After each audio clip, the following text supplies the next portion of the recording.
right, what's up, everybody? I am Jared, the marketing coordinator at Koenig Wheels. What's going on, guys? This is Daut, sales executive here. And welcome to another wonderful episode of Behind the Wheel podcast with Koenig Wheels. Before we get into today's topic, just a few little odds and ends and administrative stuff.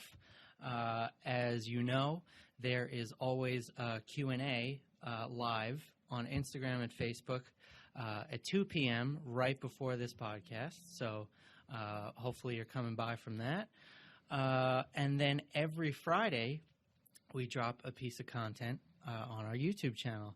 We've kind of been switching up exactly when we decide to make that go live. We're trying to figure out YouTube's algorithm and all that fine stuff.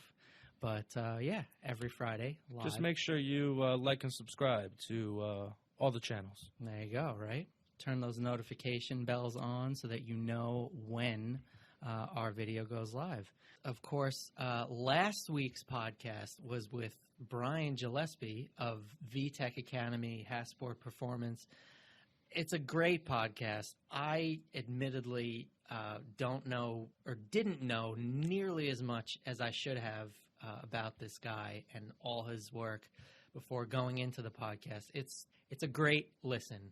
Without further ado, I guess we'll get into this topic here. We decided, we're always talking about cars here. So a new year, what better way than to start talking about some of the best cars for, first-time modder, first-time car owner, right? Yeah. And, we each respectively have our own lists, and we're just sort of going to get into it. So naturally, it's hard to not have a Honda Civic on your list. Yeah, Honda Civic tends to always have to be on the list, but I'm gonna go with the Miata on this one. Okay, well, Miata is always the answer, as they Easy say, platform right? to work with, rear-wheel drive, fun car to drive. Can't go wrong. Well, fun and also very slow. Right? Hey, listen, but, it's... Yeah, well, it is what it is. It is the first car you're starting to mod, so it's definitely probably your best way to start. Yeah, I mean, for the Miata, there's definitely, along with the Civic, there's a ton of aftermarket support. Tons right? of aftermarket support on that. You can't necessarily make them super quick when they're NA, right? I mean, you could throw a lot of suspension mods and make them quicker around turns, but if you really want to put some pedal to the metal, you gotta you gotta drop a turbo in there, right? Turbo, supercharger, LS swap it, or what have you. I guess you could say the same thing about the Civic, right? Although the newer ones are coming turbo, some of them. Yeah, right? I believe the newer ones are going to be a turbo. So, yeah, you can't really go wrong with those. And I feel like both of them, even I'm saying this now, but I feel like they're relatively cheap, although everything is super Everything is on a expensive sky high right now, no matter what car it is.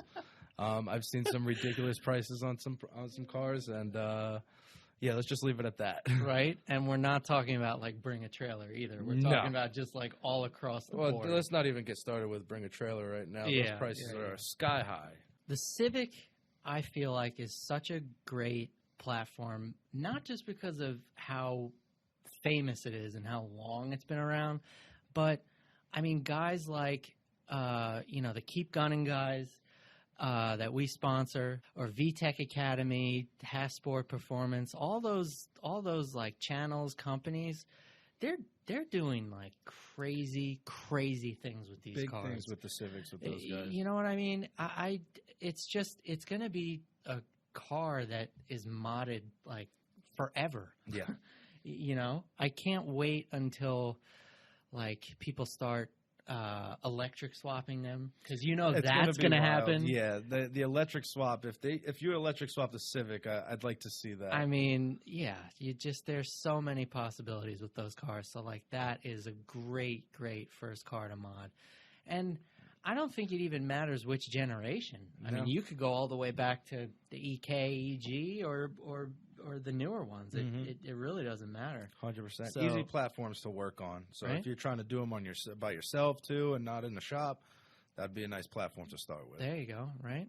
Yeah, Civic, Miata. I didn't personally have the Miata on my list, but Miata is always the answer. So fair enough. Miata's a good, fun go-to car. Mm-hmm. And just out of curiosity, does it matter to you, like, which generation or any Miata? Right? Any Miata, really. All right, well, moving along, naturally, I'm a Subaru person at heart, so I have to say the Impreza. I'd probably stick more with, like, the first gen, like a GC, or, I mean, my heart belongs to the Bug-Eye. That particular car, as you well know. As I well know. Is near and dear to my heart. You know, forgetting the fact that it's all-wheel drive and relatively cheap now. I mean, there is so much aftermarket support with those cars. I mean, I took a base model way back when, a base Bug-Eye, before I was allowed to even dream of turbochargers.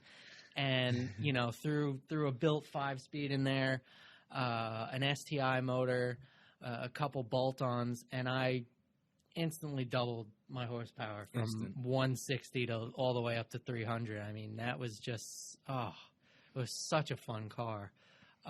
So very moddable and definitely a great first car to mod. But, yeah, what do you got for your I was second actually car? going to say a WRX for my second car, so I was with Garrett on that one with the Subarus. Definitely your earlier body styles, your Bug-Eyes, Hawkeyes, anything in that general. All right. Yeah, I mean, so the only reason I was sticking to Impreza versus the WRX is, you know, especially as like a first-time modder, if you want to call it that, like the Impreza is in turbo. And so, like, you know, less likely to run into engine-related issues. Headaches, yeah. But when modding a car, it's always going to be a headache, so it's never going to be an easy 1, 2, 3. For sure.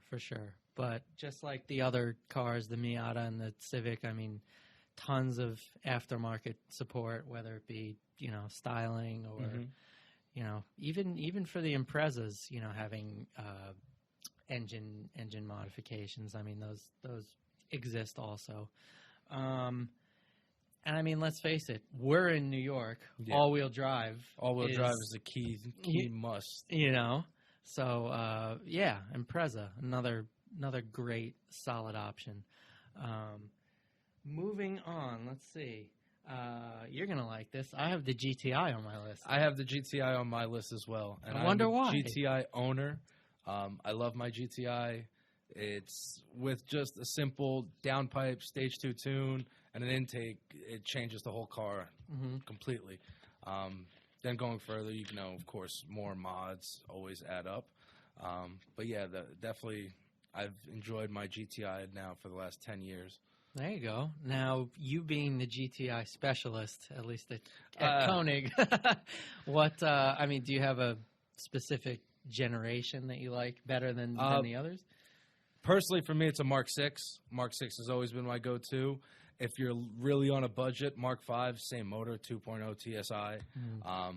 But if you do have a little bit higher of a budget, I definitely recommend getting into like a Mark 7 or a Mark 7.5, just something a little bit newer, more modern. Okay, so you wouldn't go anywhere near, say, like a Mark 4. No, that's, well, again, they're all project cars. You can go Mark 4, you can even go Mark 3. I love me a Mark 3, but that's going into, you know, a little bit more than just a basic modder. Yeah. You know? Probably going to be a lot more expensive just in general because it's a classic, right? Personally, I always say Mark 5, Mark 6 because it's such an easy platform to work on. You can get a good amount of horsepower just from a stage 2 tune, downpipe, and an intake if you're trying to keep it as simple as that. That's fair. Little suspension, nice wheel tire setup. You'll change the whole way the car drives. Fair enough. Personally, I'm about like looks more than I am performance. So like a Mark IV, I don't know. Listen, when I look at a Mark IV, holy grail, of course. Yeah. So with the GTI, obviously, you know, as we mentioned, there's a lot of aftermarket support. You know, a lot of people make them into show cars and what have you.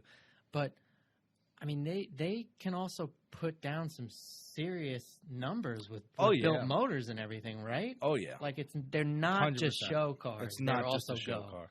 If you want it to be a show car, it can be. But if you want it to be all go, all you got to do is throw a bigger turbo in there with the right modifications and tune. You'll be set. You'll be going over 400, 500 horsepower in a front-wheel drive GTI. Nonetheless, Wild, right? Lightweight. That thing's gonna move straight to the front wheels. Yep. Who is that guy at Euro Tuning that actually just hit us up about those 15s? He's like going less than 10 seconds, I think, in that thing, right? Yeah, I think 500 to the wheel? Mark 7, 500 I think to it the is. Mark wheels and Mark 7, yeah. And even the guy over at Tuning Works, man, he's pushing. He's got full drags on there. Ridiculous. It's wild. Oh, that red one. The red Mark 7, too. He's wild. It's wild. With the I think it's what Simpson seats or some Yeah, crazy stuff those, like a full race car. That is a full race car. Yeah. That's not a daily driver anymore. So you can definitely put some power down on those cars. All right. Well, shifting focus a little bit, I have an American car on my list. I definitely don't have an American car on my list. So I have either, depending on your budget and performance capabilities in terms of the car, I have either a Focus SE, which our graphics guy Luis just picked up. No, it's a Fiesta. Oh, I got the wrong. Oh, wow. You got the wrong one. Oh, he's going to hate me for that. He's definitely. But either way, we'll throw in the Focus/Fiesta there you over go. here. Yeah, so I have either. Definitely a cute platform to start on. Well, I was going to say either the SE or the ST, because the Fiesta ST obviously is the turbo model. That's a little more, got a little more punch. But a little bit more pep in your step. But yeah, I mean, either of those, I don't know. Personally, I think the Fiesta looks a little nicer. It just looks a little more aggressive. Plus, you have, the turbo option. Well, Fiesta's a little bit smaller. Is it? Yeah. I get them. I got to be completely honest. I get them confused. The Focus is the bigger one, the 5x108 versus your Fiesta, which is the 4x108. Right. Okay. But both solid platforms to start with. Definitely no negativity on my end over here. It's just I get it. All man. fun and games. I'm all about the imports at the end of the day, so I get it. But I do feel like a lot of our wheels, at least the wheels that we make, look pretty decent on some of these cars, right? For sure.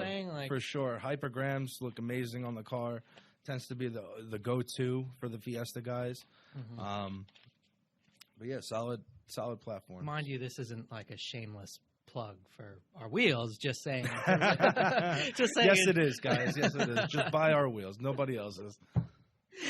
Best of the best. All right, so one more car on the list, just to not make this too terribly boring. I have an E93 series. Which 3 Series is the question? So more of like a base, I'd say, like a 328, something like that? 328, it's a solid starter. If you're looking for a first car, but you also want to have like a little bit more luxury, right? I think that's a good buy, right? Yeah, solid buy. Personally, for me, if I was in that 328 bracket, I'd probably be going into like a Audi A3, something with Quattro. Okay. Solid lineup, your 2.0 TFSI, where again, same thing like the GTI. If you're trying to keep it simple, stage 2, downpipe, intake, you'll more than enough of a car. For sure. You'll feel a definite difference with that car. I'm just trying to think. They're both turbo, or is the A3 only turbo? I forget. A3 is a turbo. The 328, I don't think the 328 E90 is not. But if you were looking for like a 3 Series with the turbo, you can go into like a 335, which is a solid twin turbo. And those cars, you can make enough power to smoke M3s out off the line. So solid, what is it, a 6-cylinder twin turbo on that 335? Something like that. Yeah. See, I don't know, man. Personally, if I'm going to go along those lines, the idea of like a twin turbo, but like a small and a big one, that, I don't know, for some reason that just appeals to me. Well, only from the standpoint, like, isn't the whole point of that so that you have like basically a lack of turbo lag, right? I feel like the small turbo is designed to spool quickly to get the lower RPMs, and then the bigger one picks up where the little guy left off. Where right? the little guy left off, exactly. Right? So I feel like oh man, I don't know. I love the idea of that, and that would be not to say that there's anything wrong with the A3, but listen, I'm a glutton for punishment. Again, it really comes down to which 3 series we're looking at here. Like if you're looking for, you want to produce some power, go with the 335 all day. But if you're like, you know what, I just want to get into a BMW, something light, easy modifications, just here and there. If you also want it to be a daily. Right? Oh, yeah. Yeah. Or is that a whole other conversation? That's a whole other conversation there. Because me and you have both done the daily project cars. And, it never ends well. It's just a headache. I think that's part of the reason why we're even doing this podcast right now. So, it's like a warning. Yeah. So, that I'd say that's about it. Those are 5-10 solid cars between the two of us. Between right? the two of us, yeah. Just a reminder, we have the Facebook and Instagram Live before this every Wednesday. We do this live every Wednesday at 3 p.m. following. And other than that, I would say, if you can't watch it now, can't listen, we are also on iTunes, Stitcher, Spotify, all that good stuff. Just make sure to like and subscribe. Right. Yeah. Tune in, and we will catch you on the next one. Later.